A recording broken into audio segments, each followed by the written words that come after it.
A Guide to Imperial Infrastructure. The Council of Imperial Infrastructure. Introduction of Sewage into the Imperial Province of Skyrim, Part 17. Background on the early construction processes by Lord Janos Valmus from the House Buspazak of Upvale.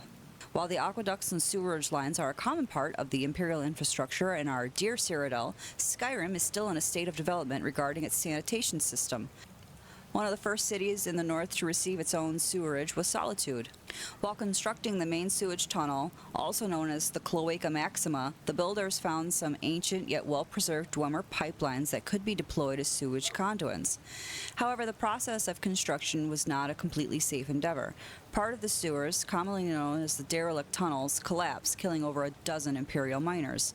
Some superstitious folk even claimed this was due to the desecration of the Temple of Shor that is said to rest beneath the Hill of Solitude within the ruins of Old Hafengar.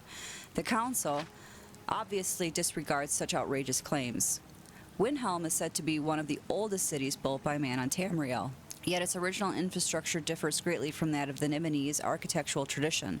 It was not until in the middle of the Third Era when the city of Ysgramor received its own sewage tunnels.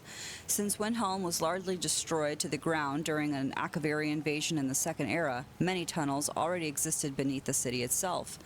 The Windhelm sewers were feared by the superstitious local populace, claiming that they are haunted by the lost souls that died in the Great Sack of Windhelm by the invading snow demon armies.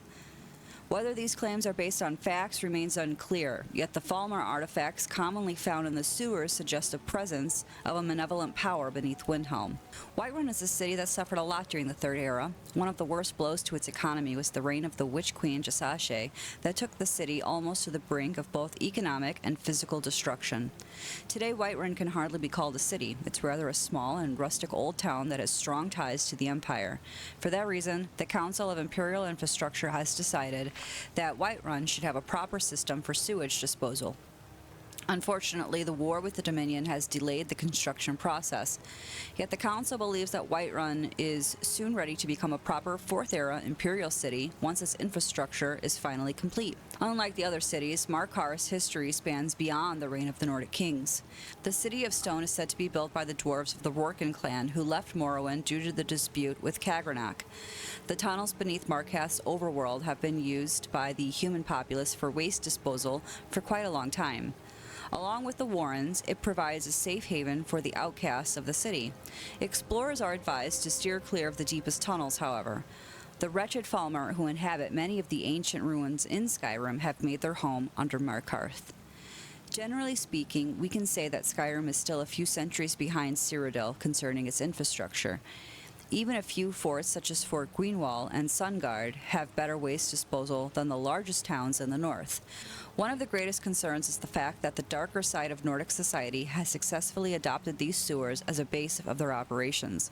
Especially Riften is constantly terrorized by the underground army of thieves and lowlives that have taken the Ratways as their home. We must keep our precious sewers clean and flush the scum out of the cities.